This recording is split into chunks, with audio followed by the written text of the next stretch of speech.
Hi, നമസ്കാരം. NS global അക്കാദമിയിലേക്ക് എല്ലാവരെയും സ്വാഗതം ചെയ്യുന്നു. വളരെ പ്രധാനപ്പെട്ട ഒരു ഇൻഫർമേഷൻ നിങ്ങളിലേക്ക് പാസ് ചെയ്യുകയാണ്. പല വിദ്യാർത്ഥികളും വ്യാജ സർട്ടിഫിക്കറ്റിന്റെ പിന്നാലെ പോവുകയാണ്. പലരും നമ്മളോട് ചോദിക്കുന്നുണ്ട് SSLC +2 സർട്ടിഫിക്കറ്റ് എക്സാം എഴുതാതെ നേടിയെടുക്കാൻ സാധിക്കുമോ എന്നുള്ളത്. ഇതിന് പ്രധാനപ്പെട്ട കാരണം എക്സാം എഴുതാനുള്ള ബുദ്ധിമുട്ട്, പഠിക്കാനുള്ള ബുദ്ധിമുട്ട്, അതുപോലെ തന്നെ വളരെ പെട്ടെന്ന് അവർക്ക് സർട്ടിഫിക്കറ്റ് നേടിയെടുക്കാനുള്ള ഒരു റീസൺ കൊണ്ടാണ് ഇത്തരം സർട്ടിഫിക്കറ്റിന്റെ പിന്നാലെ നടക്കുന്നത്.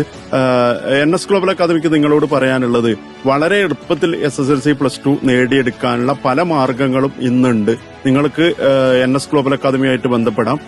വളരെ എളുപ്പത്തിൽ നിങ്ങൾക്ക് പഠിച്ച് പാസ്സാവാൻ സാധിക്കും. അതുപോലെ തന്നെ ചെറിയ സമയം കൊണ്ട് നിങ്ങൾക്ക് സർട്ടിഫിക്കറ്റ് നേടിയെടുക്കാൻ സാധിക്കും. അതുകൊണ്ട് വാല്യൂ ഇല്ലാത്ത ഒരു സർട്ടിഫിക്കറ്റിന്റെ പിന്നാലെ നിങ്ങൾ ആരും പോകേണ്ടതില്ല. വ്യാജ സർട്ടിഫിക്കറ്റിന്റെ പിന്നാലെ പോകേണ്ടതില്ല. വാല്യൂ ഉള്ള സർട്ടിഫിക്കറ്റ് നിങ്ങൾക്ക് ചെറിയ സമയം കൊണ്ട് നേടിയെടുക്കാനുള്ള വ്യത്യസ്തമായ മാർഗങ്ങൾ NS ഗ്ലോബൽ അക്കാദമി നിങ്ങളിലേക്ക് തുറന്നിരിക്കുകയാണ്. നിങ്ങൾക്ക് NS ഗ്ലോബൽ അക്കാദമിയായിട്ട് ബന്ധപ്പെടാവുന്നതാണ്.